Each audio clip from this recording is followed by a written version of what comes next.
ये exercise question 5 to 8 है। ये सारा का सारा आपका फॉरवर्ड बायसिंग रिवर्स बायसिंग से रिलेटेड जो डायोड मॉडल्स हैं उससे रिलेटेड है। ठीक है, थोड़ा सा आप लोगों का इलेक्ट्रिक सर्किट का भी रिवाइज हो जाएगा कि क्या होता था electric circuit and all that. Simple electric circuit से कोई इतना ज्यादा कॉम्प्लेक्स नहीं होगा। ठीक है, अच्छा पहले ये बताओ, ये जो चार पार्ट्स हैं इसमें से कौन कौन से फॉरवर्ड बायस्ड होंगे, कौन कौन से रिवर्स बायस्ड होंगे? थोड़ा सा कॉम्प्लेक्स स्ट्रक्चर है ना। तो चलो ये बताओ, फॉरवर्ड बायस कौन सा होगा, रिवर्स बायस कौन सा होगा? सर जो ए है वो रिवर्स बायस होगा। अच्छा, किसका रिवर्स बायस और होगा? सर क्योंकि 8 वोल्ट वाला जो है वो उसकी ग्रेटर वैल्यू है, तो हम अच्छा, उसके सेंस से हम देखेंगे कि वो फॉरवर्ड है या रिवर्स है।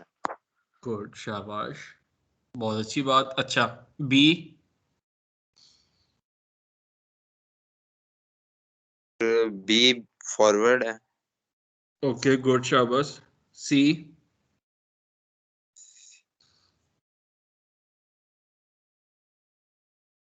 सर सी भी फॉरवर्ड ही है, आई थिंक सो। और डी? और सर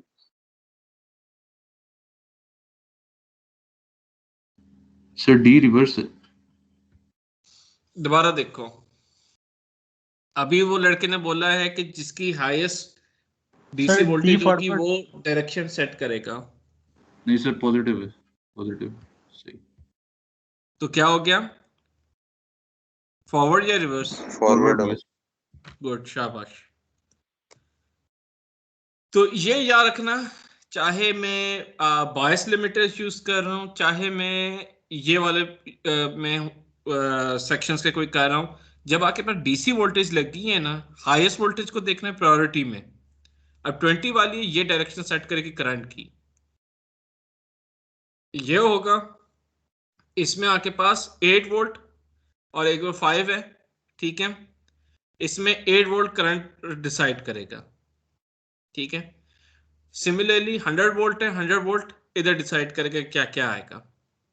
और इसके भी केस में ये सारे होंगे। नाउ यहां जब हो गया कि अब आपको बायस डायरेक्शन पता लग गई है, अब हम जाएंगे इसका सेकंड पार्ट, जो कि क्या बताता है कि हर पे वोल्टेज क्या होगी। ठीक है, डायोड्स पे। ठीक है, अगर मेरे पास डायोड पे, अभी मैं से भी कह रहा हूं डायोड पे क्या क्या होनी चाहिए।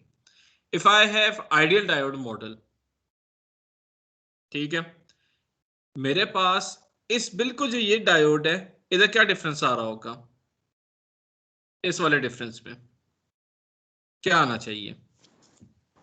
कुछ भी नहीं आना चाहिए। क्लोज सर्किट होगा। सर आइडियल डायोड मॉडल है ना, तो सर हाँ, आइडियल even- डायोड मॉडल पे इवन ये स्विच ओपन हो गया है, ठीक है, लेकिन 5 वोल्ट आ रहा था, इधर 5 वोल्ट इधर 8 वोल्ट, बेशक स्विच ओपन होगा लेकिन पोलैरिटी इधर -3 वोल्ट की आ रही होगी, टू बी अप्रोक्सीमेट। ठीक है, बाकी के केसेस में आपके पास सिंपल, अगर मैं ये देखा जाए, अगर आपके पास आइडियल डायोड मॉडल है सारे 0 0 वोल्ट आ जाएंगे, क्योंकि फॉरवर्ड है, स्विच क्लोज है, कोई वोल्टेज डिफरेंस नहीं आएगा। अब इधर स्विच ओपन हो जाएगा, तो इन एनी केस जो ये वाला मॉडल है इसमें आपके पास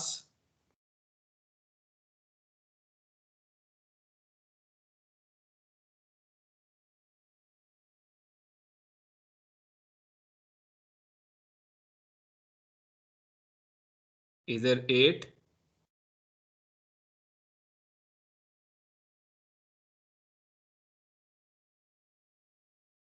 इधर 5 वोल्ट आ रहा था, इन दोनों का डिफरेंस ये एग्जैक्टली इधर एग्जिस्ट करेगा। जब मेरे पास स्विच क्लोज हो गया तब तो मेरे पास सेम ही वोल्टेज रहेगी। ठीक है, तो जब आपके पास आइडियल डायोड मॉडल है इधर -3 वोल्ट होगा, और बाकी जहां और ये सिर्फ रिवर्स के केस में होगा जो पोलैरिटी डिफरेंस है। ठीक है, जो डायोड ने, अभी हम सिर्फ जो क्वेश्चन भी है ना वो है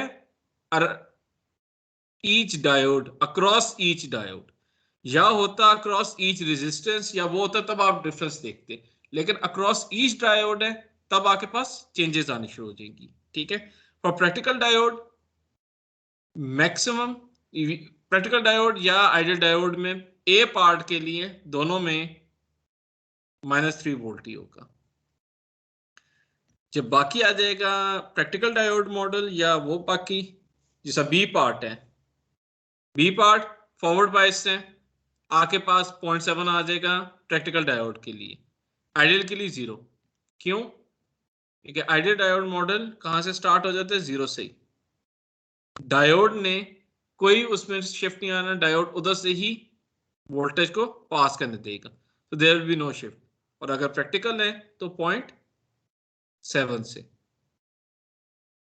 सो फॉर बी जहां जहां फॉरवर्ड बायस लगे हुए तो वोल्टेज अक्रॉस द डायोड्स आपके पास 0.7 ही आएगा for practical diode model and for ideal diode model.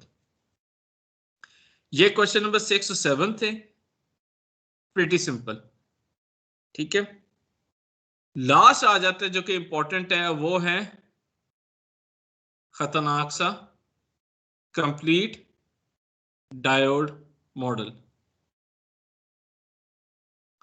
अच्छा, कंप्लीट डायोड मॉडल आ जाता है, रिवर्स के केस में क्या होगा? हमारे पास कंप्लीट डायोड मॉडल किधर है? ये है। अब कंप्लीट डायोड मॉडल कब आपके पास होगा? जब आपके पास ये दो वैल्यूज होंगी, रिवर्स में 100 मेगा ओहम और आरडी आपके पास जो होगा वो 10 मेगा ओहम होगा। ठीक है, अभी आपके पास रिवर्स करंट है, रिवर्स करंट में जो वी आर होता है, अगर मैं वही सेक्शन मेरे ख्याल में तीसरी में थी डायोड मॉडल में,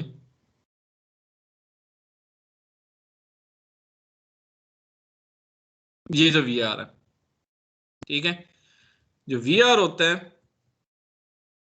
दैट रिमेन द सेम, जो ये वी आर होगा, वी आर लिमिट, ठीक है, that will remain the same. So in that case A part आपको सबसे इजीली पास हो जाएगा कि आपके पास जो वोल्टेज है 3 वोल्ट ही रहेगी, दैट्स इट। इसमें कोई चेंज करने के लिए कोई आपको करंट फाइंड करने की जरूरत नहीं है। ठीक है, लेकिन अगर आपने करंट भी फाइंड करना होगा, करंट फाइंड करने के लिए सिंपल आईआर और इसके अक्रॉस जो रेजिस्टेंस निकालनी है वो, लेकिन इससे सिर्फ क्या है? Voltage across, so no need to find the current, सिर्फ आपने वोल्टेज तक करनी। अगर करंट होता तो फिर पैरेलल रेजिस्टेंस लगा के आप करंट भी फाइंड करते, तो जितना का है उतना ही करेंगे। वोल्टेज अक्रॉस तो सिंपल -3 वोल्ट ही आएगा। अब हम जाते हैं पैरेलल वाले में, जो आपके पास बी केस है। ठीक है, उसमें सिंपल किस तरह वीएफ होता था, आपके पास जो फॉर्मूला था, अगर इसका फॉर्मूला देखा जाए, आपने ये करना है आई एफ वी बायस जो डायरेक्शन सेट करी थी डिवाइडेड बाय आर लिमिट। ठीक है, ये आई एफ आ जाएगा, और कंप्लीट डायोड मॉडल में आपके पास I F V bias -0.7 divided by R limit plus R D, और उसको फिर वी एफ में पुट कर देना 0.7 volt plus I F into R D. सबसे पहले इसके करने के लिए, वी एफ निकालने के लिए आपको पहले आई एफ निकालना पड़ेगा। अब इसको थोड़ा हम सॉल्व करते हैं कि आई एफ आया किस तरह। ये तो प्रिटी सिंपल है। आई एफ फाइंड करने के लिए तो हमारे पास सर्किट है, प्लीज कैलकुलेटर कोई लेकर आइएगा। 560 है और 100 वोल्ट है। ठीक है, तो अगर मैं सिंपल सब्स्टिट्यूशन करना, ये सिंपल था, आपके पास V बायस -0.7, तो आपके पास वोल्टेज देखना कितनी लगी हुई है, आपके पास 100 है, 100 माइनस 0.7 डिवाइडेड बाय आपके पास टोटल इंटरनल रेजिस्टेंस कितनी है 560 जो इधर गिवन है, और फॉरवर्ड के केस में सीरीज में रेजिस्टेंस लगती है कितनी 10 ओहम, वो आ गई 500 560 प्लस 10।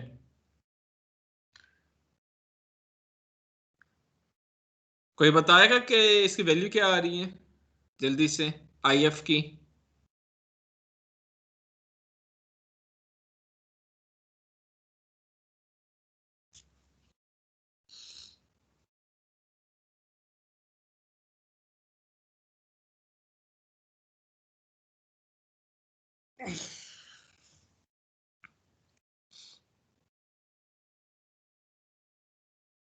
भाइयों IF की वैल्यू जल्दी से बता दो कि क्या है।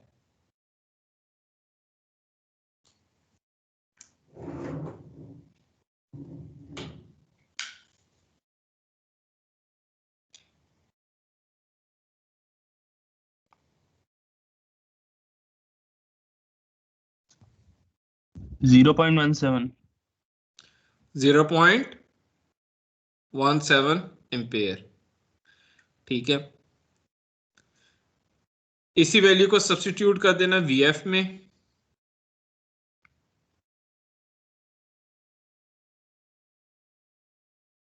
VF है 0.7 plus IF into RD। RD था 10 आपके पास, VF कितना हो जाएगा? RD 10 था तो 10 ओहम,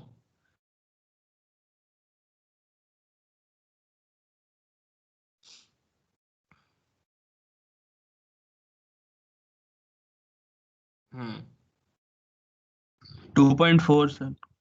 2.4 गुड वोल्टेज। ये हो गया आपके पास बी पार्ट। मेरे नजदीक बी पार्ट सबसे इजी था। ठीक है, ये आपको हो गया आपके पास बी पार्ट।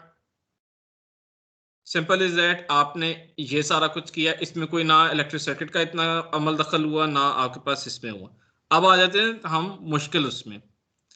अब आपके पास जब इस तरह का कॉम्प्लेक्स स्ट्रक्चर हो जिसमें आपके पास ये रेजिस्टेंस हैं, इस पॉइंट पे आके ना आपके पास थोड़े मसले होने शुरू हो जाते हैं। पॉइंट है इसके मसले क्या होंगे?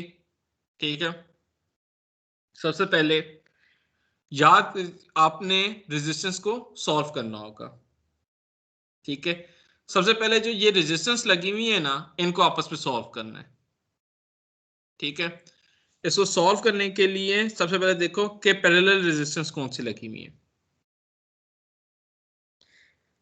सीरीज में कौन सी लगी हुई है और पैरेलल में कौन सी लगी हुई है।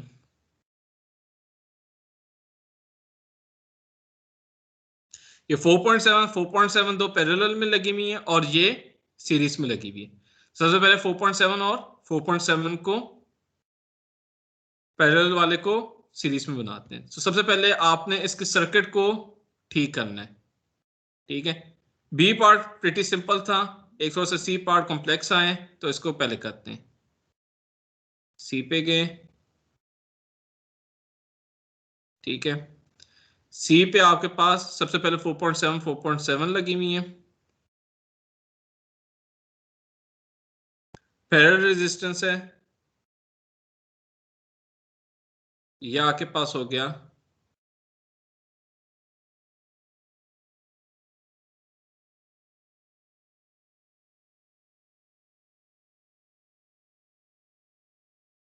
ठीक है,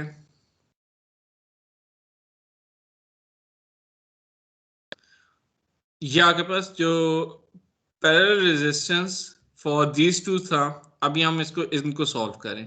ठीक है, इसको अगर मैंने ठीक करना है, ये हो जाएगा सिंपल। सिर्फ इनका जो पैरेलल रेजिस्टेंस का था, जो अगर मैं इनको RP कह दूं तो ये आ जाएगा।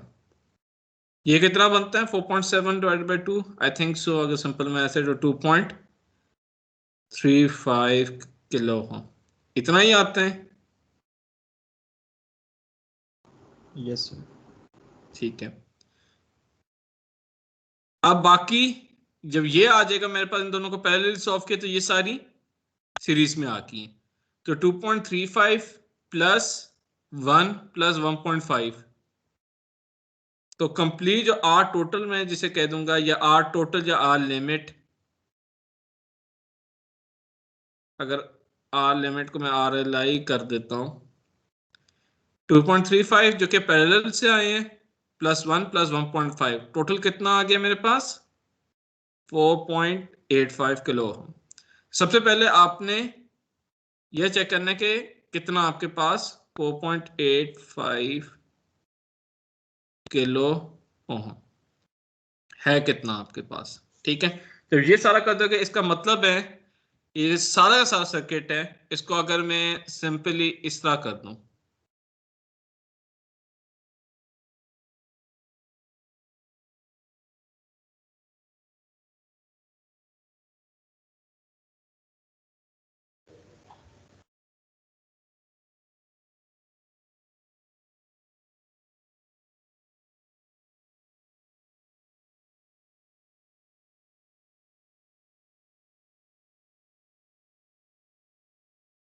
मैं ऐसा बना सकता हूं कि ये सारा सर्किट था और इसमें ये 4.85, मैं सिंपल इस तरह बना सकता हूँ, इस सारे से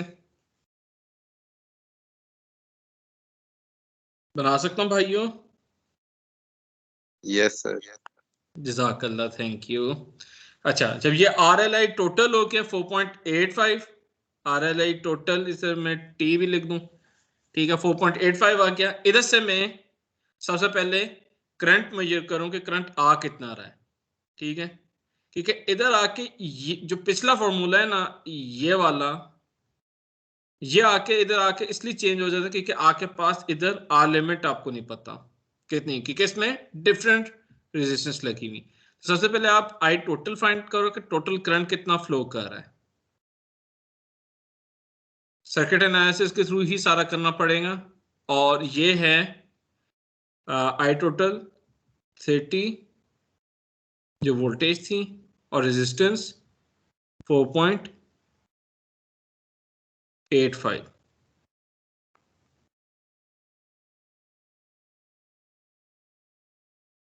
जल्दी से बताओ ये कितना होना चाहिए?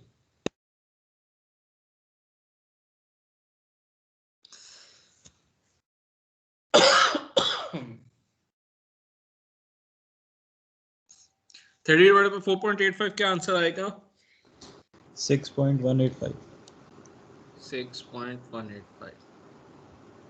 अब ये है टोटल करंट। अच्छा, करंट कब चेंज नहीं होता, sorry ampere, milliampere, 6.18 milliampere होगा।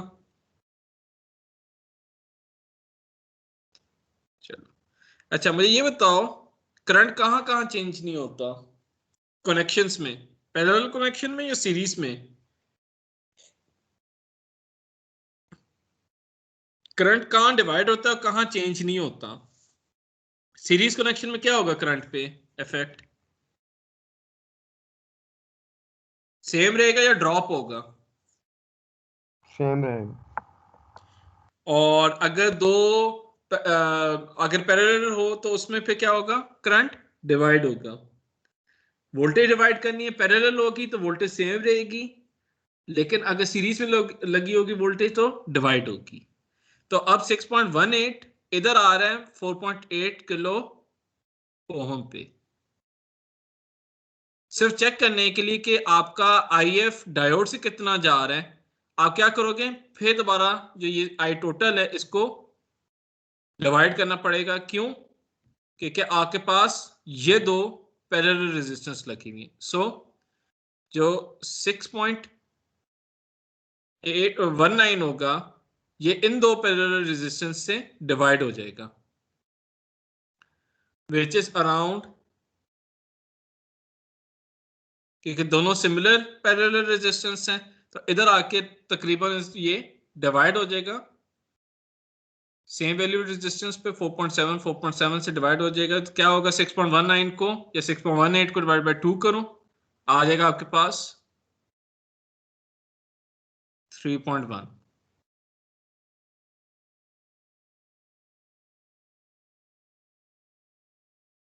ठीक है, ये किस तरह आया? जब आपने इसको और ज्यादा रिड्यूस किया कि क्या आपके पास पैरेलल कनेक्शन लगे में आपके पास वोल्टेज करंट डिवाइड होगा। आप सिंपली 6.18 यूज नहीं कर सकते एज IF, सो आपका IF आ जाएगा 3.1 मिली एम्पेयर। अब जब IF आ जाएगा फिर मैं क्या फाइंड आउट कर सकता हूं? अगर मेरे पास IF निकल आता है फिर मैं क्या फाइंड आउट कर सकता हूं?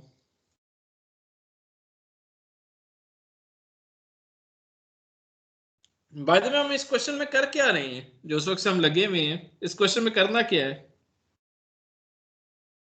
जो पार्ट C है इसमें क्या फाइंड आउट कर रहे हैं?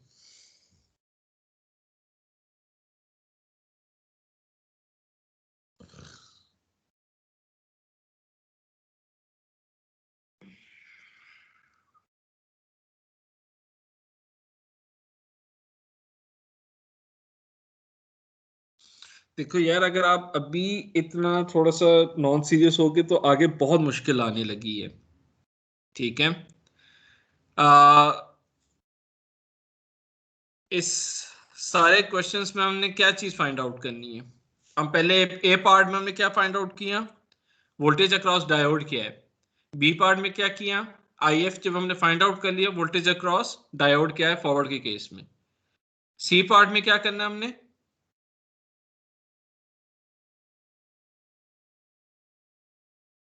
सर सी सी पार्ट में करना आप है? क्या पूछते हैं? मैं कह रहा हूं कि हमने अभी फाइंड आउट क्या करना है, क्वेश्चन में डिमांड क्या है, क्या डिटरमिन करना है? Sir current. Current sir voltage across each diode. और उसके लिए हम करंट इसलिए करते हैं क्योंकि जो ये फॉर्मूला है ना, इसके लिए हमें IF करंट चाहिए होता है। हमारा ना पैरेलल रेजिस्टेंस फाइंड करने की कोई जरूरत है, ना हमें और कुछ करने की जरूरत है, हमने सिर्फ VF फाइंड करना है, दैट्स इट। अब बी पार्ट में VF सिंपली निकल आता था, सी में आपको थोड़ी सी सर्किट एनालिसिस करके कैलकुलेट करना था क्योंकि आपका सिंपल IF ये वाला फॉर्मूला नहीं लग सकता था। रीजन, आपके पास एक से कई गुना ज्यादा रेजिस्टेंस लगी हुई है। ठीक है, तो उसके लिए आप IF लगाते हैं और उसके थ्रू आप फाइंड आउट करते हैं।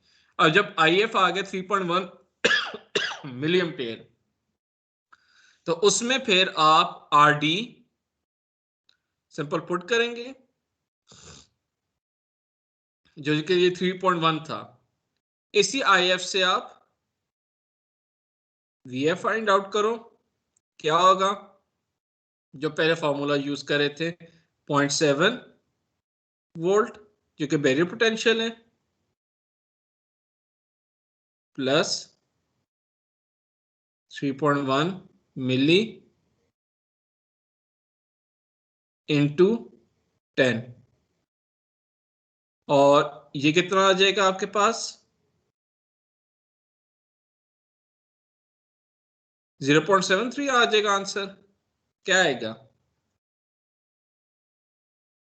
0.73 आएगा या 1 आएगा आंसर? कैलकुलेटर से जल्दी से कोई फाइंड आउट करके बता दे 0.VF की क्या फाइनल वैल्यू आएगी फॉर सी पार्ट? सर ये 0.7 plus 3.1 into 1 milliampere into 10, यही IF को इधर पुट कर दिया ना, ये वाला फॉर्मूला है, ये वाला, ये हमने सिंपल ये फॉर्मूला डालना है और उसके लिए हमने IF भी फाइंड करना है। तो IF है मेरे पास 3.1 मिली एम्पेयर, RD मेरे पास 10 ओहम्स है, तो क्या आएगा फाइनल वैल्यू VF की? so 0.73 sir. Sir 0.731। Thank you. ये हो गया आपके पास C part. Last but not the least D part. अब डी पार्ट में दो चीजें हो रही हैं। अब डी पार्ट में आज समझ लो ये 20 ही डील कर रहा है, ये वाला पार्ट। जब आपके पास ये 20 डील कर रहे हैं तो आपके पास इधर चीजें जो चेंज हो जाएंगी, यानी आपके पास बाय द वे इधर थोड़ी सी ये चेंज है कि इधर आ जाएगा आपके पास 10 किलो ओम्स, बस ये सॉरी ये मुझे डालना याद नहीं रहा। अब इसमें जब आपके पास बिल्कुल एक पैरेलल बना हुआ रेजिस्टेंस एंड पैरेलल यानी सॉरी सिमिलर रेजिस्टेंस लगी हुई 10 के साथ, सिमिलर लगी हुई 10 के साथ, ठीक है। करंट आपके पास इधर आके इस पॉइंट पे आके सिंपल 10 से गुजरेगा। आज समझ लो इसका कोई फायदा ही नहीं है इस वाले सर्किट का। सारा का सारा करंट इधर से ही डायोड के पास ये 20 बायस जो है वो कंट्रोल कर रहा है, जिसका मतलब है आपके पास जो डी पार्ट होगा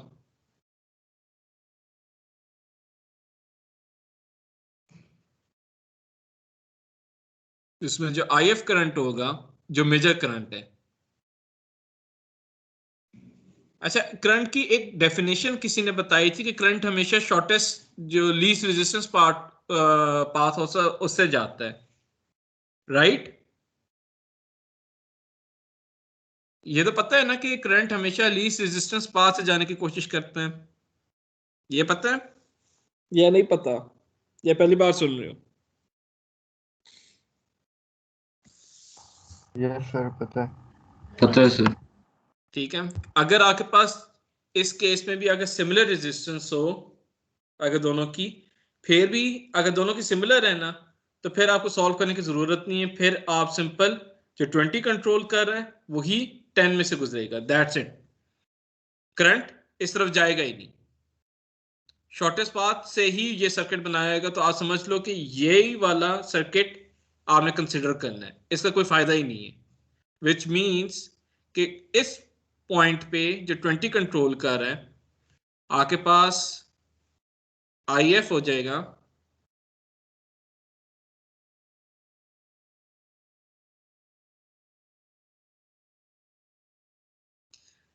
20 माइनस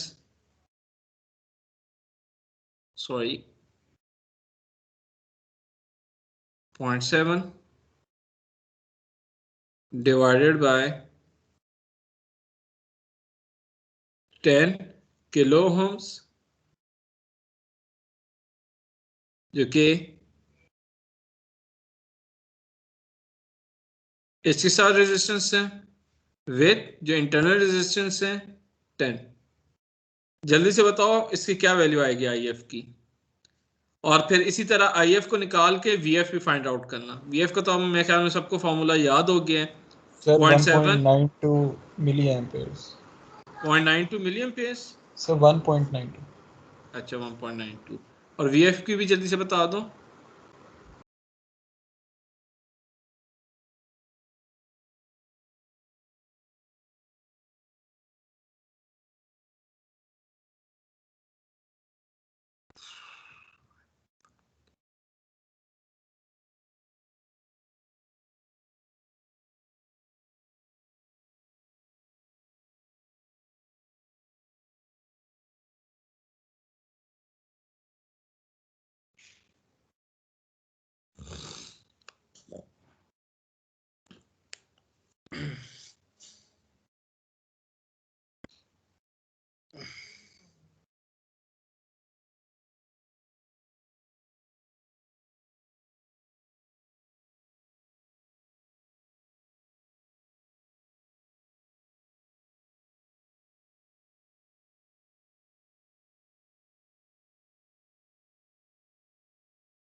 VF की वैल्यू क्या आएगी? 0.7 प्लस IF इंटू RD करना है। IF 1.92 है, RD आपके पास 10 है, 0.7 प्लस 1.92 इंटू 10 Sir, करके कितना आता है? 0.719 आ रही है. 0.719।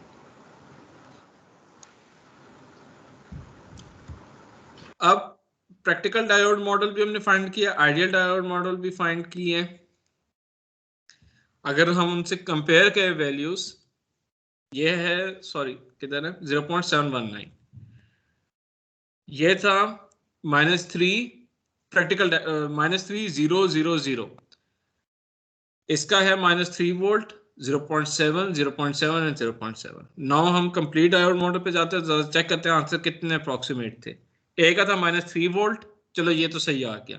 फिर था 2.44, ये 0.7, इससे पता लग गया कि कितना गलत है। फिर आपके पास बी पार्ट था, बी पार्ट चलो 2.44, सी पार्ट है 0.731, वो था 0.7। आपके पास नजर आ रहा है ना कि कंप्लीट डायोड मॉडल में जब आप अप्रोक्सीमेशन पे जाते तो क्या क्या आपके पास वैल्यू ज्यादा या कम पता चलती हैं, लेकिन नियर अप्रोक्सीमेशन। तो ये हो गया आपके पास क्वेश्चन नंबर 5 to 8, सारा का सारा के डायोड मॉडल को किसका सॉल्व करना है। ठीक है, अब हम जाते हैं power supply filters and regulators पे। ठीक है, पहला क्वेश्चन बता रहे हैं a certain rectifier filter produces a DC voltage of 75 V with a peak to peak ripple voltage of 0.5।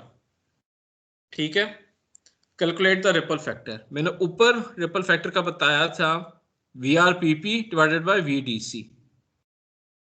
अब उसने सिंपल बता दिया DC आउटपुट वोल्टेज कितनी है 75, और peak to peak ripple voltage बता दिए 0.5।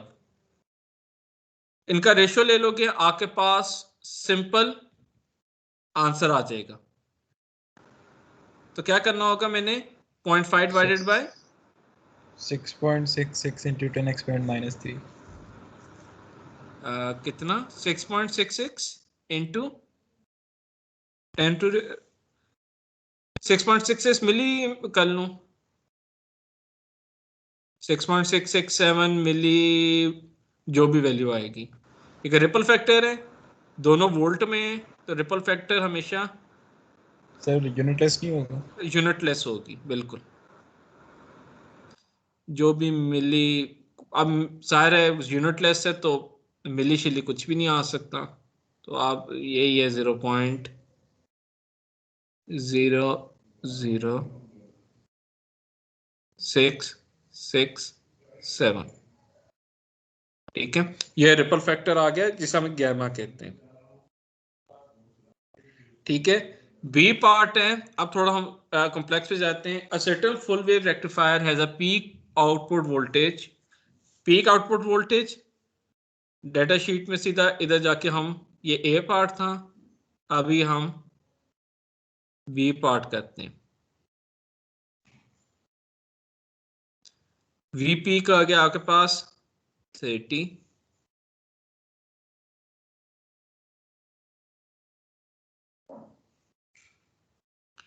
अब क्या कह रहा है वो, इस 50 माइक्रो फेरेडे का आपके पास कैपेसिटर है। सी आ गया आपके पास 50 माइक्रो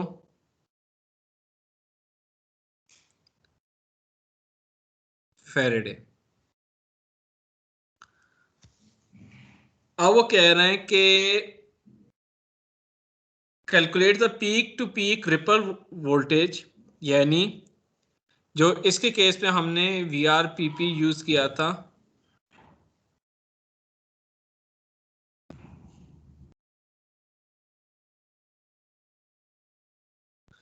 ये हमने फाइंड आउट करना है। ठीक है,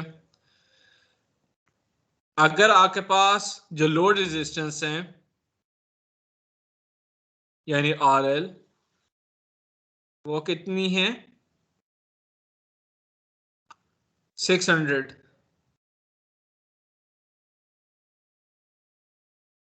ठीक है,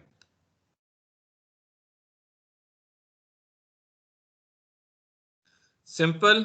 मैं एक और स्लाइड भी खोल लेता हूँ, पिछली स्लाइड जिसमें इसकी वैल्यूज थी। कोशिश करना प्रैक्टिस के दौरान इनकी ना याद रख लेना कि क्या क्या फॉर्मूला है। ठीक है,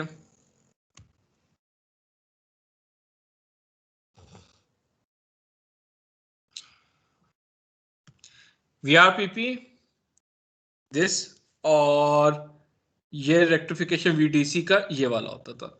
हमने ये वाला करना होगा।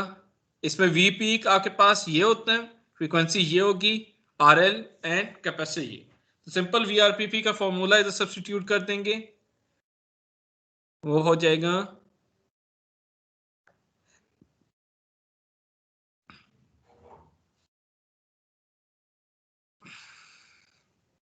V पीक है हमारे पास 30 वोल्ट।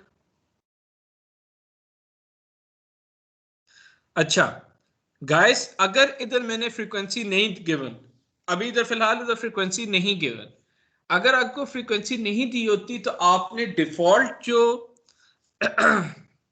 उसकी होती है ना पावर सप्लाई की, वो यूज कर देनी है, और वो होती है फ्रीक्वेंसी 120 हर्ट्ज। ये डिफॉल्ट आपने याद रखनी है। उधर आपने ये नहीं कहना कि सर ये इसमें तो है ही नहीं फ्रीक्वेंसी। अगर मैंने फ्रीक्वेंसी मेंशन नहीं की भी तो आपने डिफॉल्ट 120 हर्ट्ज लेनी है। ये हर पावर सप्लाई की डिफॉल्ट होती है, ठीक है। ये मैंने इधर, अगर आप चैप्टर 4 में जाओगे ना,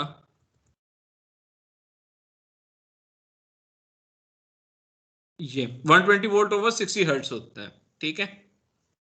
sorry 60 hertz, my bad, I thought कि 120 होगी, लेकिन 60 ले लेनी है आपने।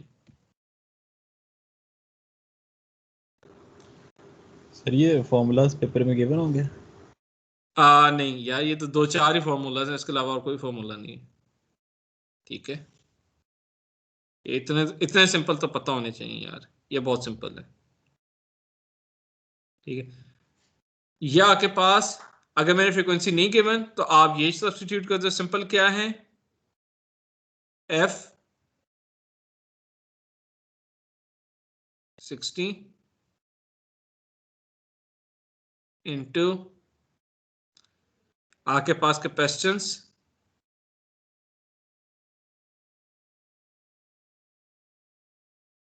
Into RL 600।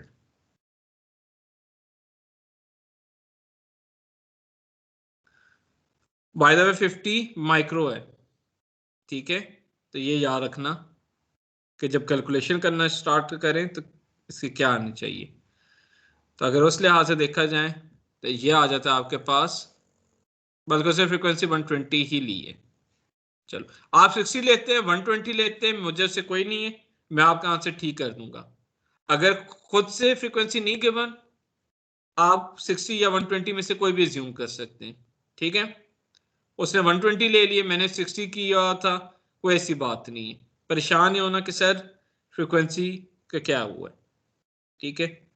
उसे 120 ले लिए, आप 60 भी ले लेते, आपको मैं आंसर सही कर देता, ठीक है।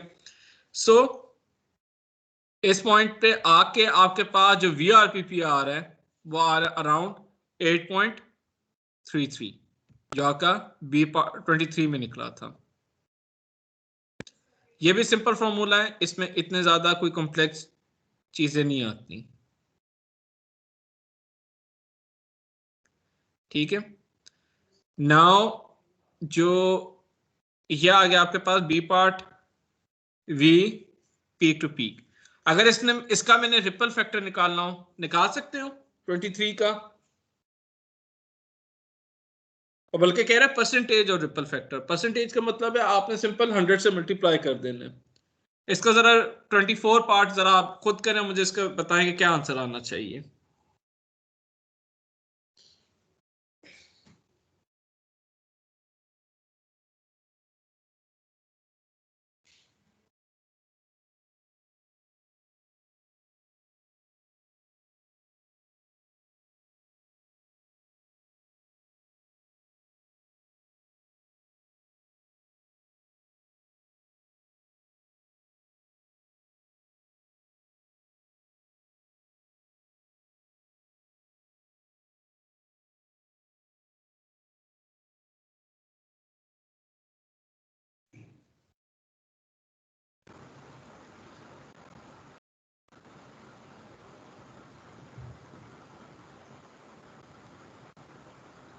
सर ये रिपल फैक्टर को इसमें मल्टीप्लाई करेंगे या जो रिपल हमने पिछले क्वेश्चन में निकाला है, क्योंकि सर रिपल फैक्टर के लिए तो देखो रिपल फैक्टर आपके पास क्या होता है, डीसी डिवाइडेड बाय, सिर्फ पीक टू पीक। हाँ अब डीसी के लिए फाइंड करने के लिए क्या करना पड़ेगा। अच्छा मैं डीसी का आपको फॉर्मूला याद नहीं होगा, मैं डीसी का फॉर्मूला सिंपल लिख देता हूँ। वो होता है 1 माइनस सो 1/2 FRLC, ठीक है, 1 माइनस 2 FRLC, ठीक है, इंटू वी पीक, ठीक है। चलें शुक्र है कोई तो जागा मैं, तो VDC आपके पास ये आ गया। तो आपने पहले VDC फाइंड करना पड़ेगा, फिर VDC से उसमें सब्स्टिट्यूट करना पड़ेगा जो आपके पास गैमा की वैल्यू थी। पहले VRPP की वैल्यू निकाल दिया आपने 8.33, VDC निकाल लो, इन दोनों का रेशियो ले लोगे इन अ परसेंटेज फॉर्म, आपके पास आंसर आ जाएगा। रब करो कि क्या आते हैं आंसर।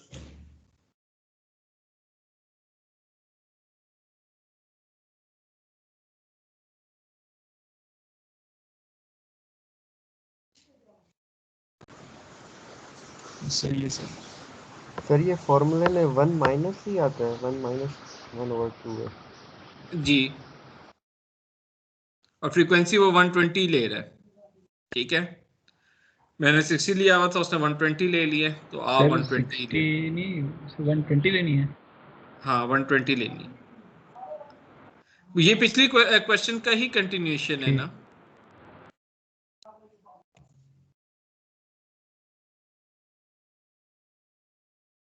सर ये 1 सेकंड फॉर्मूला वाली स्लाइड खोलिए। Yes sir. ये कौन सी आपने फॉर्मूला देखना है, ये वाला। तो लेक्चर 4। Yes sir. अच्छा रिपल फैक्टर बस VDC ओवर RPP होगा, VRPP बस, sorry VRPP divided by VDC। अब VRPP तो 8.33 आ रहे हैं, VDC आपने इस तरह निकाल देना है तो पता चल जाएगा आपको, और वैल्यूज चेक करनी है आपने, या वैल्यूज सारी पता है, ये वैल्यूज इधर लिखी हुई सारी।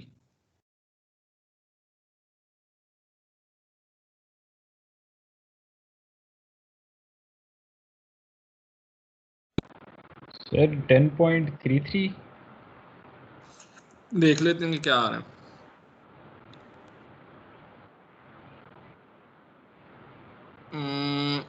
नहीं ये तकरीबन 32.3 आ सर रहा है। 10.33 आंसर है। नहीं 23.3% आ रहा है, क्योंकि VDC आपके पास 25.8 आ रही है। आपने फ्रीक्वेंसी कितनी पुट की है, 60 या 120? सर वो एंड में मैं 30 से मल्टीप्लाई करना भूल गया हूँ सर, VP से, हाँ VDC के यार फॉर्मूले देखो में वी सर। पीक तो लाजमी आनी है, VDC भी वी पीक से निकलेगी, आप इसके बगैर तो निकाल ही नहीं सकते, ठीक है। वी पीक का ही शॉर्ट फॉर्म होता है ना। अब देखो वी पीक अगर 30 एंड 25.8 जो है ना, फिल्टर क्या कर रहा होता है, ये वी पीक है, VDC इस दरमियान पे करने की करते हैं, और ये VDC ही आपके पास फाइनल रेगुलेटेड वोल्टेज बनती है, ठीक है। तो वी पीक से तो लाजमी मल्टीप्लाई करना। यस चलो कोई नहीं, ठीक है सर। कोई इतनी बड़ी गलती नहीं थी, ठीक है। अच्छा 25 what value of filter capacitor is required, अब आपने C निकालना है, to produce a ripple factor 1% for a full wave rectifier having a load resistance of 1.5 kilo ohm. Assume the rectifier of peak volt output is 18 volt, ठीक है। ये question number 25 थोड़ा मुश्किल है, इसमें भाई साहब ने, अगर इसको मैं थोड़ा सा करूं बाय बाय, उसने कैपेसिटर की वैल्यू मांगी है, उसने बता दिया कि जो V पीक है उसकी वैल्यू है 18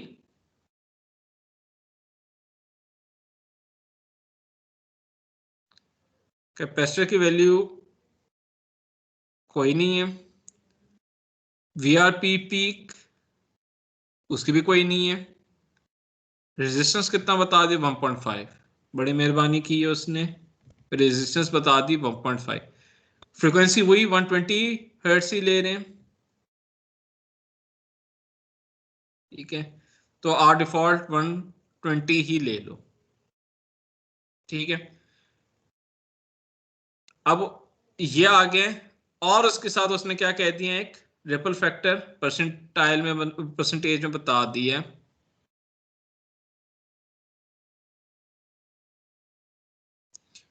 कितना परसेंट, 1%,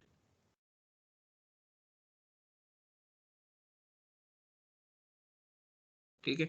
चलो अब इधर से पता चल के तो आपको इधर से दोनों का रेशियो पता लग जाएगा, वी आर पी फीक और वी डीसी की, ठीक है। जब आपके पास ये पता लग गया है ना, तो इस लिहाज से अब आप थोड़ा कैपेसिटेंस को फाइंड आउट करने की उसमें जा सकते हैं, ठीक है। सबसे पहले तो आपके पास ये है, तो आइदर आपको वी कैपेसिटेंस आपको पता नहीं है, वीडीसी भी पता नहीं है, लेकिन रिपल पता है आपको, ठीक है। करोगे क्या, ये परसेंटेज है, ये रिपल किसके इक्वल होते हैं, वी आर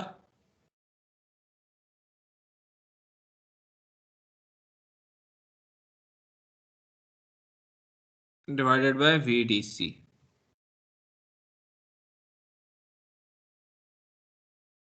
ठीक है। या वीडीसी को इधर सब्स्टिट्यूट कर दो या वी रिपल को कर दो, ठीक है। दोनों ही केस में अगर सॉरी वी रिपल को करते हैं, वी रिपल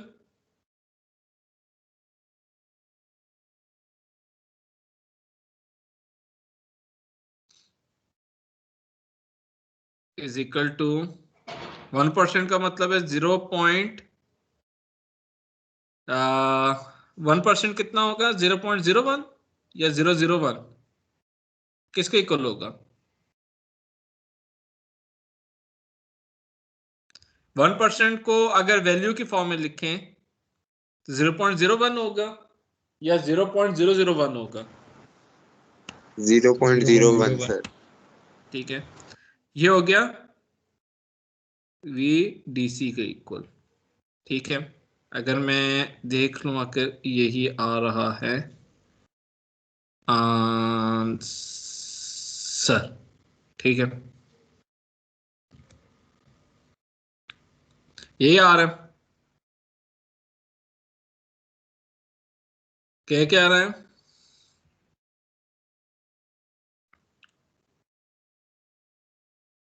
ठीक है। अब इसमें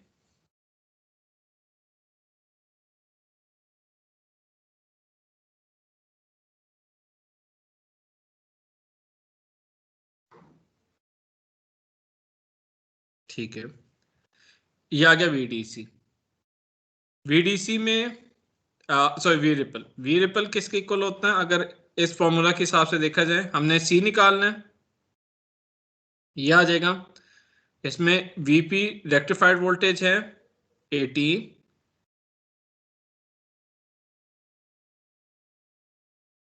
ठीक है। वीआरपीपी कितने इक्वल हो गया, इधर आ गया 0.01 वी डीसी, और इधर आ गया 18 वोल्ट डिवाइडेड बाय वैल्यूज क्या आ जाएंगी नीचे, F R L C, F है 120, आर एल हो गया आपके पास 1.5, और ये कितना आ गया सी, राइट। ये आ जाएगा आपके पास सिंपल इस फॉर्मूला के थ्रू। वीपी 18 है, सी आपके पास कितना है गिवन नहीं है, सी तो फाइंड आउट करना है माशाल्लाह। आरएल है आपके पास 1.5 किलो ओम्स और फ्रीक्वेंसी आ गई 120। वीआरपीपी कितनी आ गई 0.01 टीसी। यहां तक सही है। अगर मैं वीडीसी को फाइंड आउट करना है, मैं इधर जो 0.1 है इसको इधर ले जाता हूं,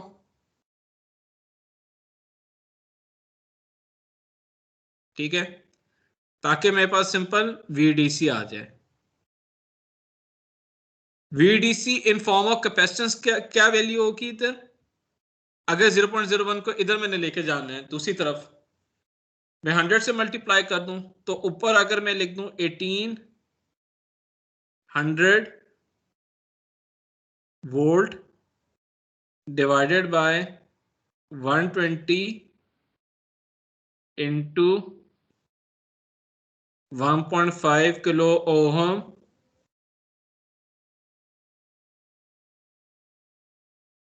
इंटू सी, मैं लिख सकता हूं।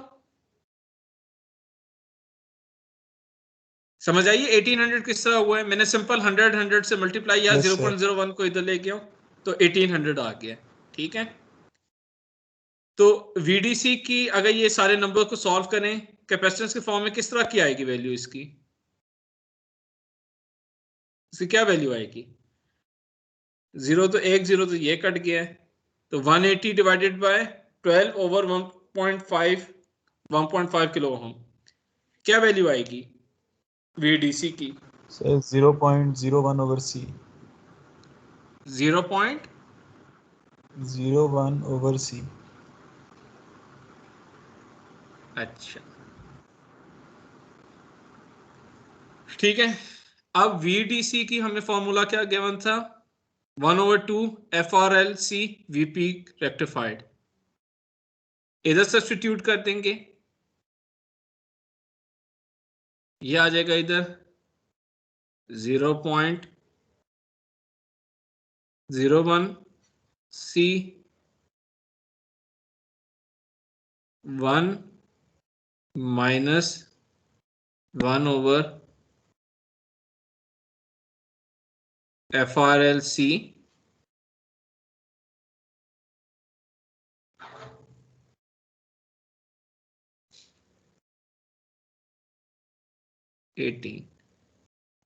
अब मेरे पास C कॉमन हो जाएगा और इस इक्वेशन को अगर मैं सॉल्व करूंगा तो मेरे पास कैपेसिटेंस आ जाएगी, ठीक है। अब आ जाएगी कैपेसिटेंस इस तरह, सिंपल इसको आप सॉल्व करना है। एफ की भी मुझे वैल्यू पता है, आर एल की भी पता है, सी की इस तरह कैलकुलेट हो जाएगी। कोई बता सकता है कैपेसिटेंस कितनी आ रही है इस तरह?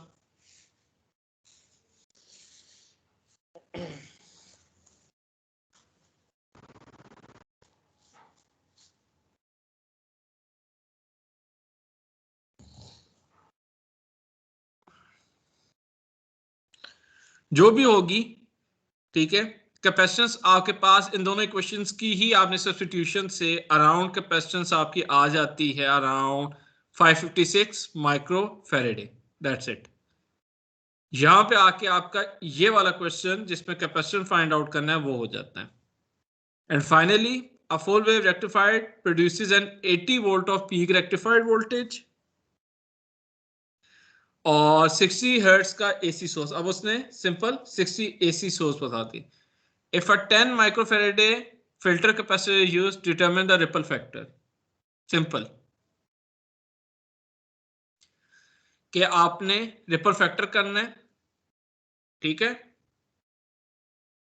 और फिर लोड रेजिस्टेंस 10 किलो ओम। इस पे क्या करना पड़ेगा, क्या मेरा प्रोसेस होगा बताओ?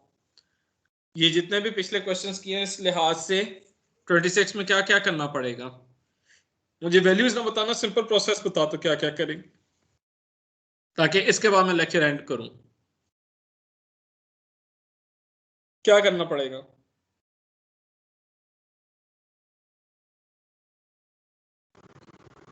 सर पीक वोल्टेज हमारे पास है, उसने दी हुई 80 वोल्ट्स। ठीक है, तो सर हम VDC फाइंड करनी है, तो उसके फॉर्मूले के लिए हमारे पास सर 1/1 -1/2 सर F हम एज्यूम कर लेंगे। नहीं एफ इधर सर लिख दिया RL 60 है, हर्ट्ज, उसने अच्छा खुद ही हाँ सर बता है जी दिया। सर। और सर RL भी है हमारे पास 10 किलो ठीक ohms, है, और सर और C कैपेसिटेंस भी भी है। है तो VDC निकल आया। और सर उसके फिर बाद सर VDC ओवर VPP करके आंसर आ जाएगा सर। VRPP नहीं, VRPP ओवर VDC होता है। VRPP किस तरह निकलेगा, ये इस फॉर्मूले से। सर VRPP का फॉर्मूला भी है सर। Yes sir. हाँ, दोनों का डिफरेंस रेशियो ले लोगे तो आपके पास सिंपल 0.18 आ जाएगा, दैट्स इट। तो यहाँ पे आपका पावर सप्लाई तक सारा हो जाता है। इंशाल्लाह आगे थोड़ा सा लिमिटर और उसका करके चैप्टर 2 को हम एंड करेंगे, और उसके थोड़े से आपको जो मैं ज्यादा फोकस करता हूँ डिजाइन क्वेश्चन पे, वो हम देखेंगे। तो आप लोगों की जो फर्स्ट असाइनमेंट होगी वो इंशाल्लाह मैं इस वीकेंड या नेक्स्ट वीक में थोड़ा सा आपको लाइन रेगुलेशन का बता के अपलोड कर दूंगा, ठीक है। लेकिन रेडी रहिएगा कि असाइनमेंट्स में आपके पास जो चीज भी आती है, प्लीज अगर उस बुक से की एक्सरसाइज प्रैक्टिस क्वेश्चंस है वो तो आप बेशक छापना है छाप लो, वो तो कोई मैं नहीं उस पर कभी कुछ कह भी नहीं सकता। लेकिन जब डिजाइन क्वेश्चंस आ जाएं या आपके कोई प्रॉब्लम सॉल्विंग क्वेश्चंस आ जाएं जो जिसका कि आप कह लें कि रियल लाइफ प्रॉब्लम क्वेश्चंस होते हैं, उसमें आप प्लीज प्लेजरिज्म को ना यूज कीजिएगा, ठीक है। ट्राई किया करें कि जब आप नेक्स्ट लेक्चर में आया करें तो पिछले का थोड़ा सा पढ़ के आया करें, ठीक है। आगे हम थोड़ा सा इसी से रिलेटेड हम करेंगे चैप्टर 2 और ख़त्म करके फिर हम चैप्टर 3 पे इंशाल्लाह जाएंगे, ठीक है।